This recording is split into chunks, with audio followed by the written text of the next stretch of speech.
3월 10일 화요일입니다. 오늘 하루도 하나님의 큰 은혜와 능력이 여러분과 우리 교회 위에 함께 하시기를 바랍니다. 오늘 우리에게 주시는 말씀은 데살로니가 전서 1장 4절에서 7절까지의 말씀입니다.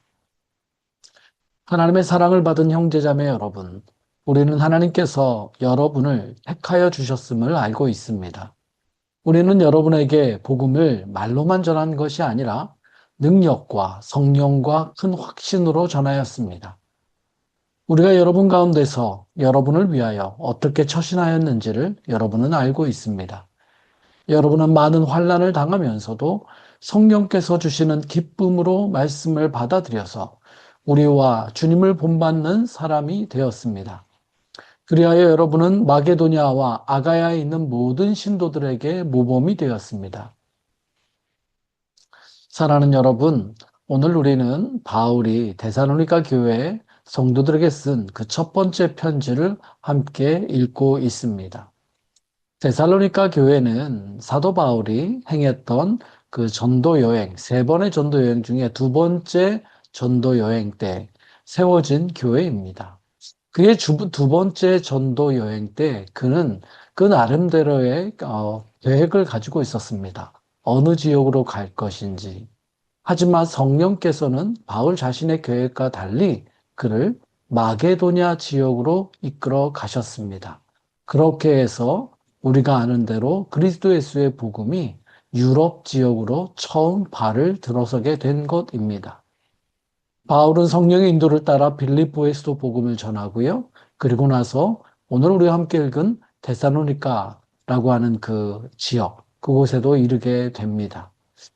데살로니가 지역에 이르렀을 때 그는 그곳에 유대인 회당이 있는 것을 보고 그 회당에 들어가서 세 번에 걸쳐서, 그러니까 세 번의 안식일에 걸쳐서 그 유대인 회당에서 예수 그리스도의 복음을 전하게 됩니다. 한 3주 정도의 시간이 주어졌던 거죠. 그곳에서 그리스도께서 반드시 고난을 당하시고 죽으셨다가 살아나야 하신다라고 하는 것을 구약 성경을 통하여서 그렇게 증거하고 복음을 전했습니다. 그 3주 동안의 복음 전하는 그 시간을 통하여서 두 가지 결과가 나타나게 됐습니다. 이 이야기가 이제 사도행전 17장에 등장하죠. 사도행전 17장 4절에 보면 이렇게 나와 있습니다. 그들 가운데 몇몇 사람이 승복하여 바울과 신라를 따르고 또 많은 경건한 그리스 사람들과 적지 않은 귀부인들이 그렇게 하였다. 그렇죠. 그 3주의 길지 않은 시간에 전했던 말씀임에도 그곳에서 경건한 그리스인들과 또 여러 귀부인들이 그렇게 믿음으로 나왔다라고 말하고 있습니다. 이것이 첫 번째 결과라면 그러나 정반대편의 결과도 있었습니다. 이어지는 사도행전 17장 5절은 이렇게 기록하죠. 그러나 유대 사람들은 시기하여 거리에 불량배들을 끌어 모아다가 패거리를 지어서 시내에 소요를 일으키고 야손의 집을 습격하였다. 그리고 바울 일행을 끌어다가 군중 앞에 세우려고 찾았다. 예, 그렇습니다. 한편으로는 믿음으로 응답한 이들이 있었는가 하면 그러나 동시에 꽤 많은 사람들이 그 믿음을 대적하고 또 무리를 지어 핍박하였던 것을 보게 되고요. 그 중에서도 특별히 바울 일행을 맞아들였던 그 데살로니가 지역에 아마도 회당장이었던 야손의 집 사람들도 이렇게 잡아가는 그런 일도 벌이게 된 거죠. 아마도 우리가 세 번의 안식일이라고 말하였지만 그 세 번의 안식일 이후에 바울은 한 몇 개월 정도, 한 2, 3개월 정도 그곳에 머물면서 그렇게 복음 앞에 나왔던 사람들을 말씀으로 세우면서 데살로니가 지역에 머물렀던 것 같습니다. 하지만 살펴보았던 것처럼 그 반대자들의 소요도 일으키고 대적하는 일로 인해서 결국은 데살로니가를 떠날 수밖에 없었습니다. 야손의 집까지 습격하여 잡아갔던 그런 모습을 보면서 더 이상의 피로를 줄이고자 바울은 데살로니가를 떠나야만 했었죠. 사도행전 17장 9절과 10절은 이렇게 기록합니다. 그러나 시청 관원들은 야손과 그 밖의 사람들에게서 보석금을 받고 놓아 주었다. 신도들은 곧 바로 그날 밤으로 바울과 실라를 베레아로 보냈다. 두 사람은 거기에 이르러서 유대 사람의 회당으로 들어갔다. 예. 그렇게 바울은 급박하게 데살로니가를 떠날 수밖에 없었습니다.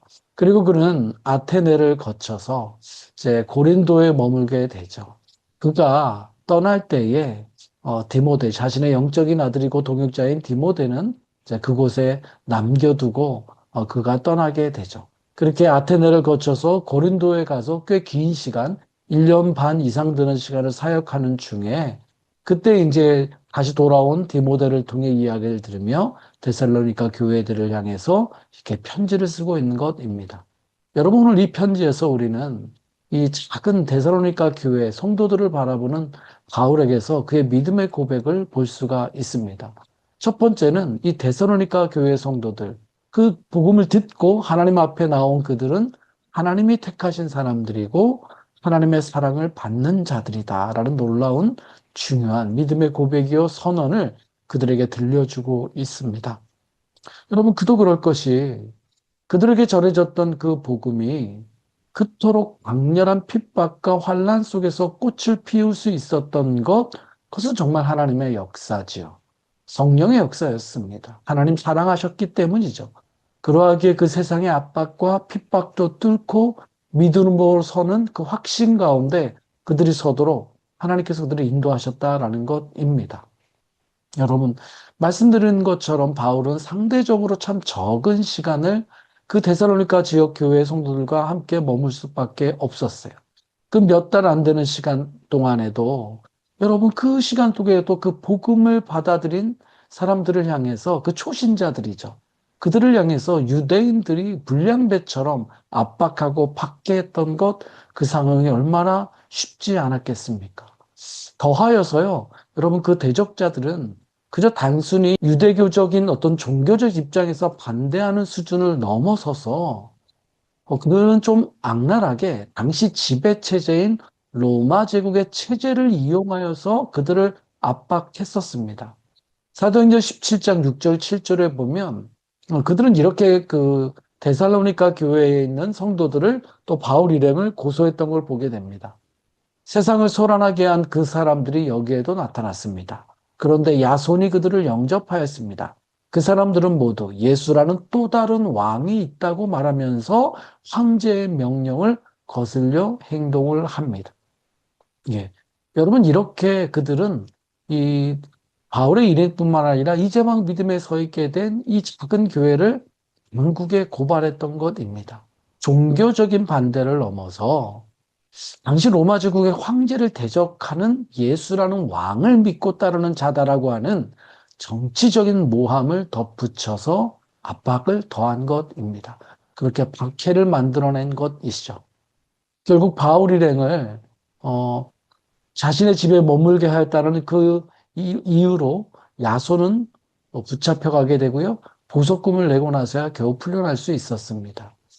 여러분, 오늘날 우리를 생각해 보면 어쩌면 오늘날 우리는 이렇게 대사회적인 압박까지 받게 되면 믿음으로 나오지도 교회에 나오지도 못할 것 같지 않을까 싶죠.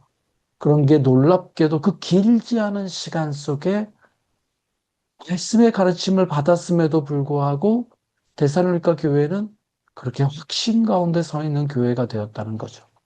여러분, 이것은 정말 하나님의 역사고 하나님께서 사랑하신 것입니다. 6절에 보면은요, 오히려 그 데살로니가 교인들은 그 많은 환난 속에서도 기쁨이 있었다라고 오늘 본문 6절이 말하고 있습니다. 여러분은 많은 환난을 당하면서도 성령께서 주시는 기쁨으로 말씀을 받아들여서 우리와 주님을 본받는 사람이 되었습니다. 멈추지 않았어요.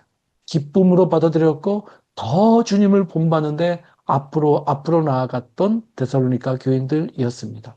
그리하여서 주님께서 그 바울을 보내셨던 그 지역, 그 마게도냐 지역, 복음이 처음 전해지는 그 지역에 이 데살로니가 교회 교인들이 본이 되었다라고 7절 말씀에 기록되어 있죠.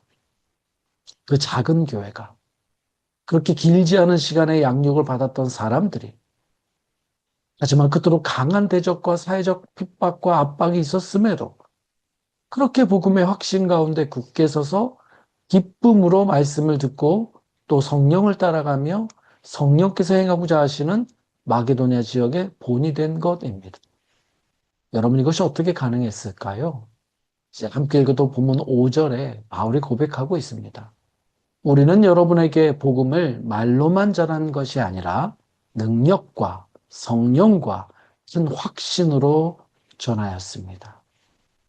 사람의 말이 만들어낸 것이 아니다라는 여러분 매우 중요한 고백이고 또 깨달음입니다. 사람의 말이 아니라 하나님의 능력과 성령의 역사와 그로 말미암아 심어진 큰 확신, 그것이 바로 이 작지만 놀라운 교회를 세우게 된 것입니다. 여러분, 저는 이 말씀을 묵상하면서 마음속에 간절히 기도하게 됩니다. 하나님, 우리 배움의 교회에도 또 명지대에서 이루어지는 모든 말씀의 사역도 단순히 설교자의 말이 아니라 하나님의 능력이, 성령의 역사가 확신으로 이루어지게 하옵소서. 그러한 배움의 교회 되게 하옵소서. 이런 기도를 하게 됩니다. 우리가 크지 않은 교회이지만 여러분, 그렇게 하나님의 능력과 성령의 역사와 확신으로 세워져서 성령께서 행하고자 하시는 역사를 이 명지대 안에서 용인 지역을 향해서 믿음의 본이 되는 교회가 되기를 간절히 기도하게 됩니다. 여러분, 우리는 이 세 가지를 구합시다.